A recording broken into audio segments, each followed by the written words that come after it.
Vamos ter uma conversa aqui um pouquinho sobre os analgésicos, né? Tem gente que chama analgésico de AINES e eu sou da escola que não chama analgésico de AINES. Analgésico, AINES é AINES. Por quê? Se você pegar lá os princípios dos AINES, o que o remédio precisa ter para ele ser considerado um AINES, né?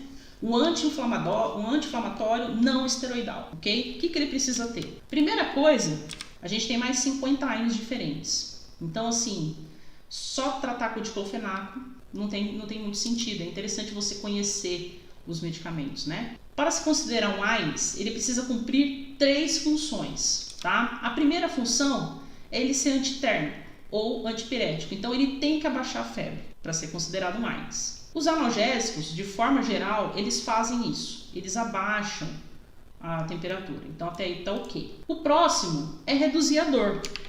A maioria dos analgésicos também reduz a dor, né? A gente usa em larga escala dipirona, Tilenol, como analgésicos base para poder acabar com a dor. AS, né? Mas o problema, gente, é a ação anti-inflamatória. A ação anti-inflamatória é a ação que inibe, né, o processo inflamatório no local. Então, você diminuir o inchaço, o edema naquele local. E isso, infelizmente, os analgésicos não conseguem fazer, tá? Então, ele não tem essa ação de reduzir a inflamação, ser anti-inflamatórios.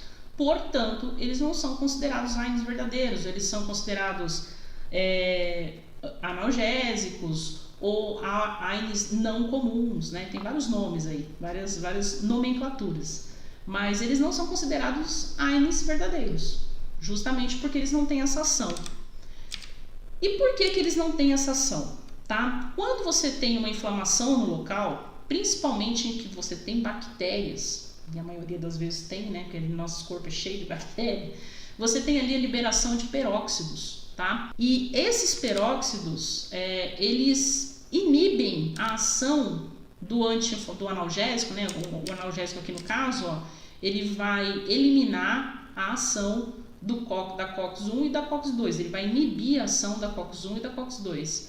Ah, mas mesmo sendo seletivo? Sim, só os coxibes são só da COX-2. A maioria deles pega um pouquinho da COX-1 e bastante da COX-2, né? Mas só os celecoxibes são realmente restritivos, assim, são mais o COX-2, tá? Então, você tem ali a ação de inibição da prostaglandina e você não vai ter nem dor, vasodilatação e febre. O problema, gente, é que a ação inflamatória é local. E se você tem os peróxidos, eles inibem o processo do analgésico no local, né? Normalmente, a inflamação, o edema, o inchaço, ele ocorre naquele local onde teve o trauma. Como no local tem a liberação de peróxidos, o analgésico não consegue agir.